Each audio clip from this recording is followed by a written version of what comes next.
My name is Carmie. I am 47 years old. I live in Enfield with Sandi and Dave, and I like living here. I like living here because it's much more peaceful, and you can pretty much do what you want. If I want to come out on the porch, then I can come out on the porch. When I took respite and they told me about living innovations, how it's shared living, it isn't a group home, it's a private home, and you become a part of their family. So I did respite here, and I told them I want to live here. I'm working on a pot holder. This is how I make them. I'm trying to make enough to sell. I also paint plant pots. I also do that. And I sell them for, the big ones I sell for $12, the medium ones I sell for $8, and the small ones I sell for $6. And I haven't decided how much I'm selling these for. But if I can make enough of them, then I can sell them during the winter months. And I can sell my pots during the summer months. Living Innovations, I think, has the right concept when it comes to affording people to be able to live a normal life and move freely throughout the house and know that she's okay no matter what room she's in, and not have to worry about having someone behind her, watching her every move. I love Sandi and Dave. I love them to pieces. Sandi and I go to the gym, and her and I are trying to lose weight together, but I'm doing a lot better than she is. I see my nutritionist once a month. Sandi helps me with that too. This is my high school diploma. It has my maiden name on it. And I graduated from Bangor High School, the class of '98.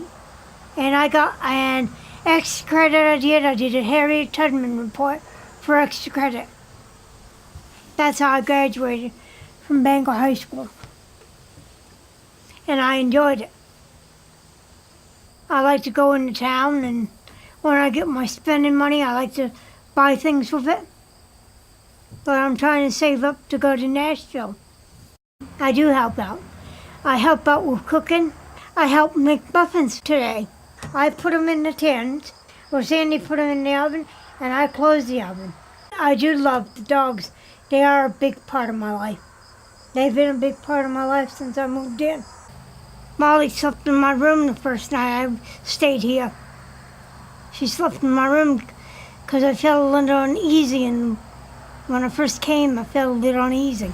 When Carmie first came, I don't think she really trusted anyone, and she having her own room. Of course, we told her it was her room. That was her space, and nobody else would go in there, and which she often left us know. That was her room.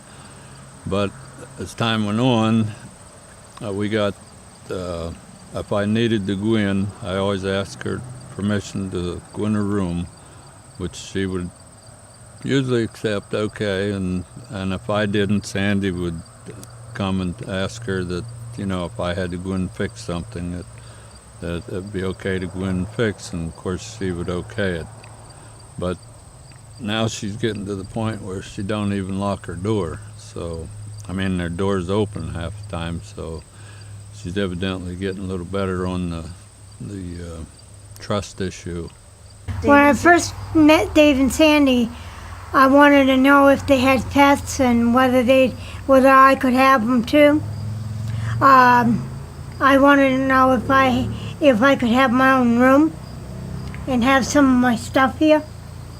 Not all of it, but some of it. A lot of it I have in storage, but I'm going to get rid of it because I'm starting anew. Shared living provides for her a normal life, or as normal as we can provide for her. I'm more proud for her than I am myself. I guess it's kind of like the situation where you learn about each other and you draw on each other's strengths or weaknesses, and I